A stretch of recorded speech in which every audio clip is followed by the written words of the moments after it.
Hello and welcome back to our YouTube channel. उम्मीद करता हूं कि आप सभी फिट एंड फाइन होंगे।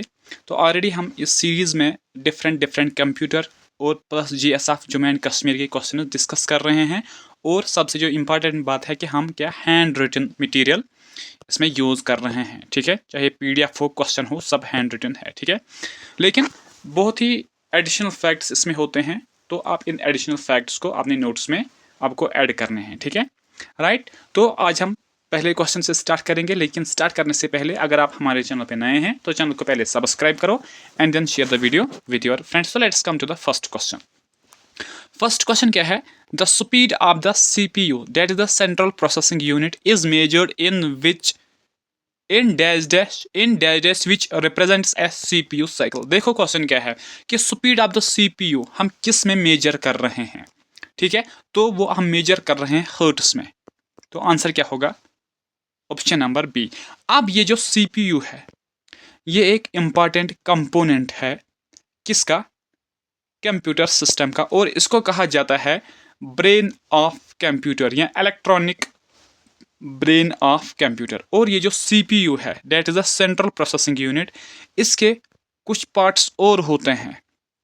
इसमें कुछ पार्ट्स और होते हैं। सपोज करो कि कंट्रोल यूनिट होता है, इसके बाद एएलयू यूनिट होता है, अर्थमेटिक लॉजिक यूनिट, ठीक है। और इसके बाद क्या? प्राइमरी मेमोरी जिसको हम रजिस्टर्स कहते हैं, ठीक है। तो ये तीन चीज़ें पार्ट है किसके? सीपीयू के। अब ये जो कंट्रोल यूनिट है ये कोऑर्डिनेट कर रहा है किस किस के साथ? इनपुट यूनिट और आउटपुट यूनिट के साथ, ठीक है। इनपुट यूनिट किस काम को आता है? डेट्स इंसर्ट, ये एंटर। जब हम डेटा एंटर कर रहे हैं तो वो डेटा हम एंटर कर रहे हैं किस चीज से? इनपुट यूनिट से, ठीक है। और आउटपुट यूनिट कौन सा होता है? जो हमें क्या इंफॉर्मेशन क्या प्रोवाइड कर देता है, ठीक है। समझ आया? और इसके अलावा जो बेसिक फंक्शन है इस कंट्रोल यूनिट की, that is to fetch the instructions. जो भी हमने इंस्ट्रक्शंस इसको दिए हैं उसको फेच करना, ठीक है, राइट। एंड फिर ये इंस्ट्रक्शंस जो है ये स्टोर होती है कहाँ पे? मेन मेमोरी में, डेट मींस इन रजिस्टर्स में, ठीक है। इसके अलावा ये जो कंट्रोल यूनिट है ये आइडेंटिफाई कर रहा है ऑपरेशन को। ऑपरेशन का मतलब क्या है कि सपोज हमने कोई डेटा दिया है किसको? कंप्यूटर को।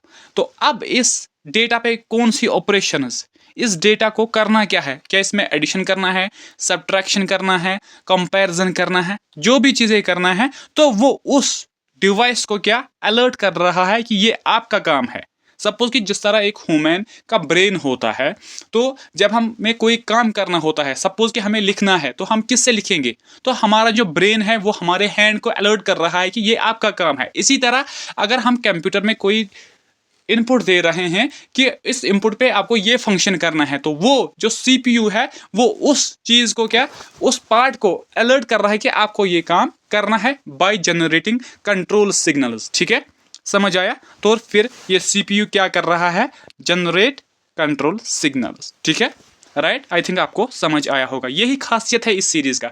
जितने भी आपके, जहां तक मुझे लगेगा कि मैं आपके साथ क्या आपको थोड़ी भी कराऊंगा इस सीरीज के जरिए, ठीक है, क्योंकि जो इंपॉर्टेंट पॉइंट्स होते हैं वो मैं आप लोगों के साथ थ्रू इसमें शेयर कर रहा हूं, ठीक है। नेक्स्ट पार्ट जो है that is the arithmetic logical unit या अर्थमेटिक लॉजिक यूनिट, ठीक है, डेट इज द एएलयू।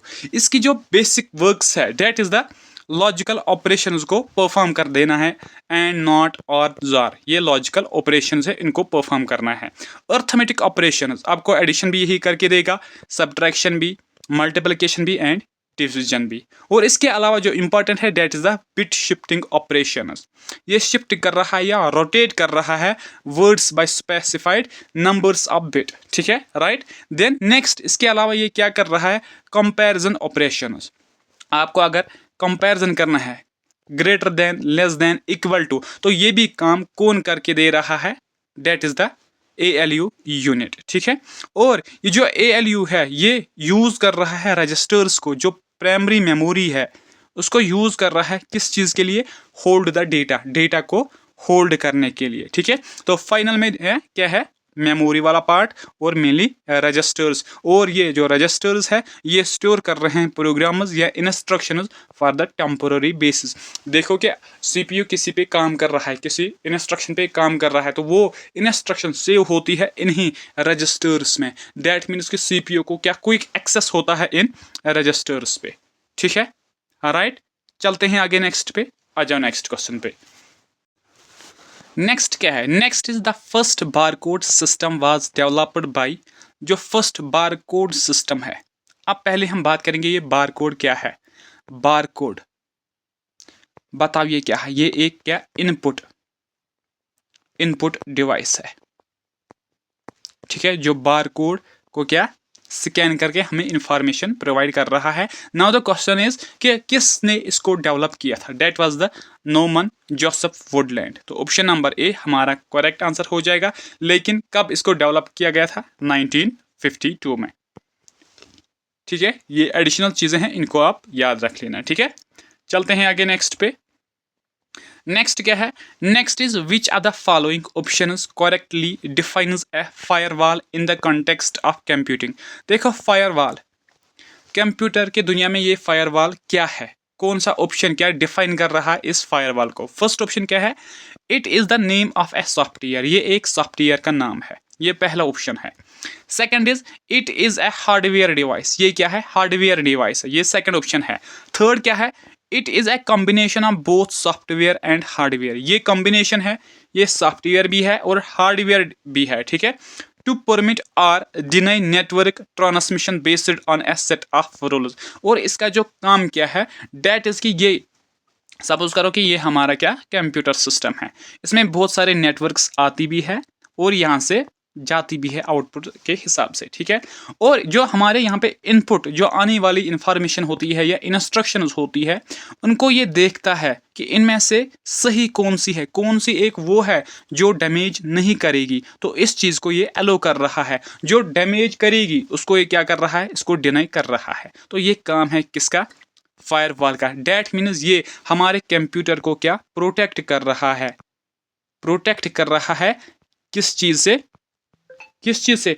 जो हमारे कंप्यूटर को नुकसान पहुंचाएगा। डेट मीन्स ये एक क्या प्रोटेक्टिव एक सॉफ्टवेयर भी है और हार्डवेयर भी है। डेट मीन्स जो करेक्ट ऑप्शन है that is the option number C क्या करेक्ट है regarding the firewall.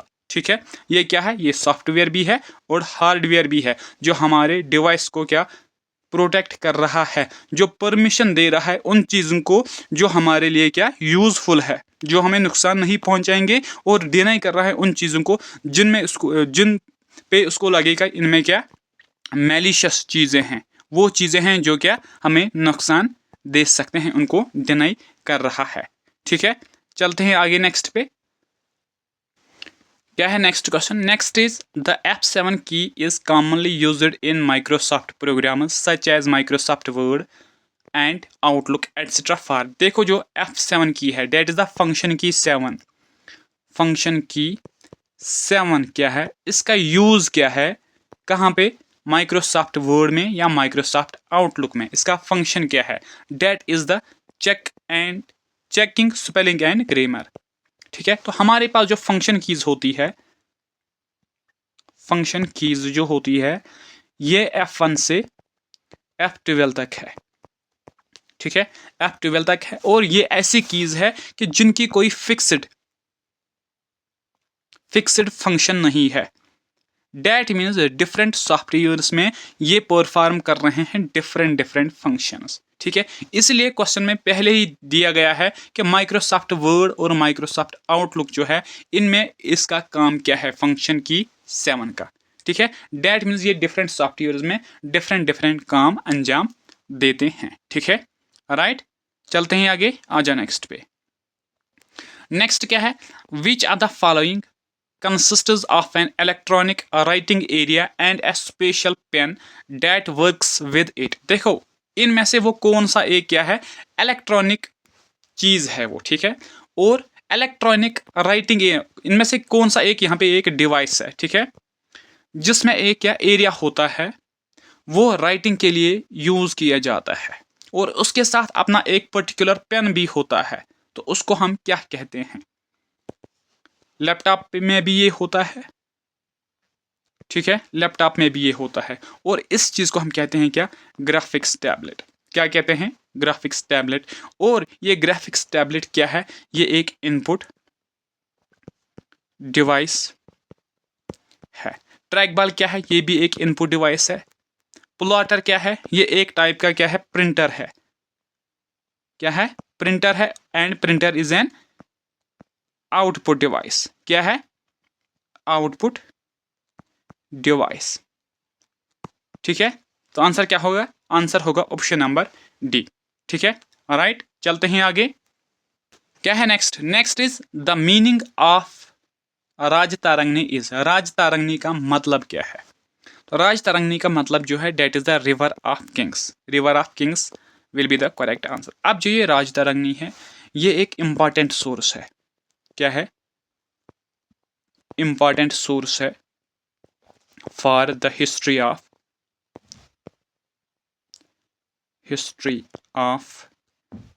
Kashmir. History of Kashmir के लिए एक इंपॉर्टेंट एंड एथेंटिक सोर्स है। एथेंटिक सोर्स है, इसके रिगार्डिंग, इसके रिलेटेड हर किसी एग्जाम में पूछा जाता है, चाहे वो लेवल 1 का हो, लेवल 4 का हो, तो इसके बारे में क्वेश्चंस आते हैं। इसलिए मैंने यहाँ पे इस बुक के रिगार्डिंग कुछ पॉइंट्स यहाँ पे लिखे हैं। ये जो राजतारंगनी बुक है, इसको लिखा है किसने, पंडित कल्हाना ने। कल्हाना ने इस राजतारंगनी को लिखा है, लेकिन किस लैंग्वेज में, क्वेश्चन आ सकता है संस्कृत लैंग्वेज में। और इसकी जो टोटल वर्सेस है डेट इज द 7826। और ये जो वर्सेस है, इनको डिवाइड किया गया है 8 बुक्स में। क्वेश्चन आ सकता है, इनको डिवाइड किया गया है 8 बुक्स में, जिनको हम तरंगाज कहते हैं।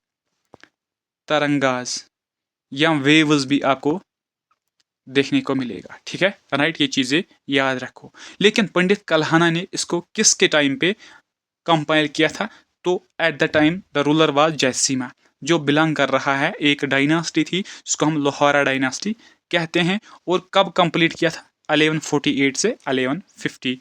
ठीक है, राइट, ये चीज़ें याद रखो। अब ये जो बुक है, मैंने पहले ही कहा है कि ये एक एथेंटिक सोर्स है। ठीक है, इसकी बहुत सारे ट्रांसलेशन की गई है, लेकिन जो JKSSB मैक्सिमम इन दो के बारे में एग्जाम में पूछता है। एक है इंग्लिश में ट्रांसलेशन और पर्शियन में ट्रांसलेशन, इनके बारे में पूछा जाता है। तो इंग्लिश में जो की थी date was the Mark Aurel Stein, MA Stein, ये ऑप्शन में आता है। और पर्शियन में जैनुल आबदीन ने करवाई थी, जैनुल आबदीन, इसको हम बादशाह ऑफ कश्मीर कहते हैं। उसी के टाइम पे पर्शियन में इसको ट्रांसलेट किया गया था, क्योंकि पर्शियन लैंग्वेज इस टाइम पे क्या, यहाँ पे कोर्ट लैंग्वेज थी। तो किसने किया था, मुल्ला अहमद शाह ने, मुल्ला अहमद शाह ने। और उसने उसका नाम रखा था बहरुल अस्मार। ये चीज़ें आपको याद रखने हैं। ठीक है, राइट, चलते हैं आगे, आ जाओ नेक्स्ट पे। नेक्स्ट क्या है, in which year Hari Singh ascended the throne as Maharaja of Jammu and Kashmir. Hari Singh कब बना है महाराजा ऑफ जम्मू एंड कश्मीर, बताओ। तो आंसर होगा ऑप्शन नंबर ए, 1925 में। देखो क्या क्या होता है 1846 में। इससे पहले 1846 में हम पहले बात करेंगे 9 मार्च या 12 मार्च, मेरे जहन में कन्फ्यूजन है, आप इस चीज़ को देख लेना। Treaty of Lahore, treaty of Lahore sign की जाती है। ट्रीटी ऑफ लाहौर साइन की जाती है between Sikhs and east India company. और इसके कुछ टर्म्स एंड कंडीशंस थे जो ये सिख लोग जो है वो फुलफिल नहीं कर पा रहे थे, और जिसके बेस पे उन्होंने अपने एरिया को दिया था इन सिख लोगों को। ठीक है, लेकिन जो जम्मू एंड कश्मीर का जो ये एरिया था, पर्टिकुलरली जम्मू का जो एरिया था, ठीक है, तो उस टाइम पे यहाँ पे जो राजा था वो गुलाब सिंह था। कौन था, लेकिन ये under the power of Sikh था। ठीक है, इसलिए ये भी मिला था अंग्रेजों को। फिर ये गुलाब सिंह एक ट्रीटी साइन कर रहा है किन लोगों के साथ, ईस्ट इंडिया कंपनी के साथ, जिसको हम ट्रीटी ऑफ अमृतसर के नाम से जानते हैं, जो कंडक्ट की जाती है 16 मार्च 1846 में। और इसके बदले ये ट्रीटी में क्या होता है कि गुलाब सिंह 75 लाख नानक शाही रुपीज़ दे रहा है इंग्लिश ईस्ट इंडिया कंपनी को, और इसके बरक्स वो इसको दे रहा है एक तो जम्मू, उसके साथ कश्मीर भी, और लाहौल एरिया भी वो दे रहे हैं इस गुलाब सिंह को। और फिर ये जो गुलाब सिंह है, जो अभी तक राजा ऑफ जम्मू था, अब ये बन जाता है महाराजा ऑफ जम्मू एंड कश्मीर। देखो जम्मू तो इसके पास ऑलरेडी था, लेकिन जब ये कश्मीर में आता है तो उसको इस यहाँ पे थोड़ा सा रेजिस्टेंस देखने को मिलती है। वो एक अलग टॉपिक है, कभी मैंने already history of Jammu and Kashmir आपको पढ़ाई है, तो वहाँ पे आप देख सकते हो कि क्या क्या मसले हुए थे इन लोगों के साथ जब ये ट्रीटी ऑफ साइन हुई थी। लेकिन बहरहाल यहाँ पे हम बात करेंगे इस ट्रीटी के बाद महाराजा गुलाब सिंह बन गया ruler of both Jammu and Kashmir, और लद्दाख का भी रूलर वो बन गया था।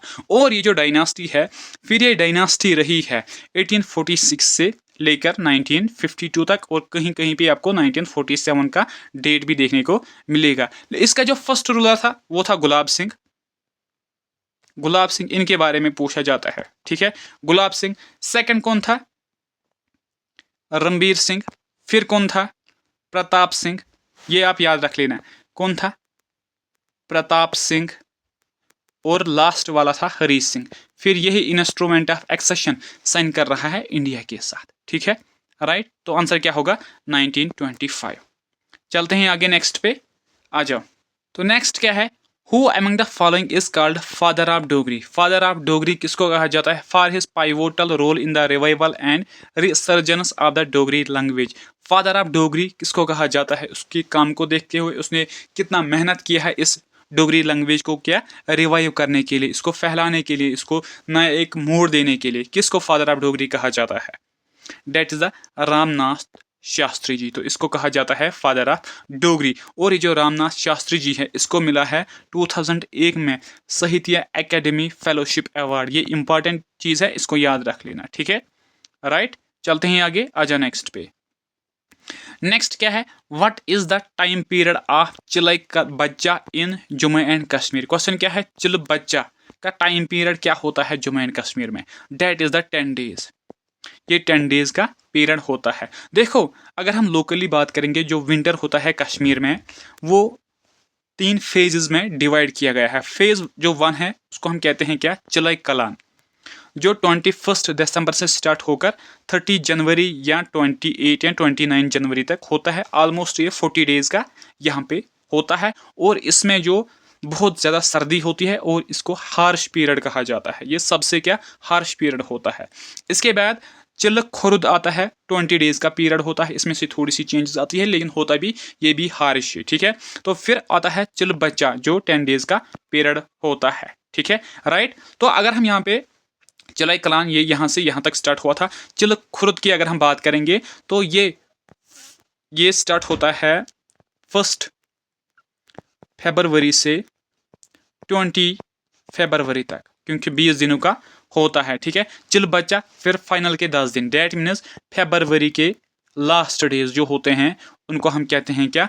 चिल बच्चा, जो 10 डेज का टेन्योर होता है, 10 डेज का पीरियड होता है, ठीक है, समझ आया। चलते हैं आगे नेक्स्ट पे। नेक्स्ट क्या है? Next is Mansoor Banihali has won the Sahitya Akademi award 2023 in Kashmiri literature for his work. देखो मंसूर ये एक पर्सन है जो रहता है कहाँ पे? बानी हाल में, और इसको मिला है साहित्य एकेडमी अवार्ड 2023 में। लेकिन किस फील्ड में? कश्मीरी लिटरेचर के फील्ड में, लेकिन किस काम के लिए? डेट इज द यथ वाव हालय। ये कुछ ऐसे आप खुद देख लेना, ठीक है। यथ वाव हालय तसुंकुस, यहाँ पे है चुंकुस जाले, ठीक है। यथ वाव हालय चुंकुस जाले। तो ऑप्शन नंबर ए हमारा करेक्ट आंसर हो जाएगा, ठीक है। तो आप इस चीज को खुद प्रोनाउंस कर लेना, ठीक है, राइट। तो आंसर क्या होगा? ऑप्शन नंबर ए, ठीक है। आजा नेक्स्ट पे। नेक्स्ट है डाइडैश। रिवर डाइडैश flows in between Ladakh range and Zanskar range before crossing international boundary. इनमें से कौन सा एक रिवर है? क्या वो चिनाब रिवर है, नर्मदा है, ब्रह्मपुत्र है या इंडस है, जो फ्लो कर रहा है 2 माउंटेन रेंजेस के बीच में? एक तो है Ladakh and next is Zanskar, इनके बीच में before crossing the international boundary. तो यहाँ पे आप देखो, सपोज करो कि ये हमारा इंडिया है, ठीक है।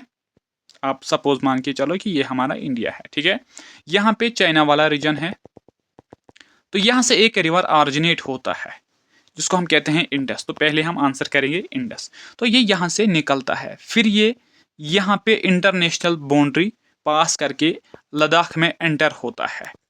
लद्दाख में एंटर होता है एट देमचुक, प्लेसेस देमचुक, और वहाँ क्रॉस करने के बाद ये फ्लो हो जाता है ट्रांस हिमालयाज के दो माउंटेन रेंजेस के बीच में, लद्दाख एंड जंस करके बीच में तो ये फ्लो कर रहा है। फिर ये हो जाता है कहाँ पे, अरेबियन सी में, अरेबियन सी में इन द पाकिस्तान।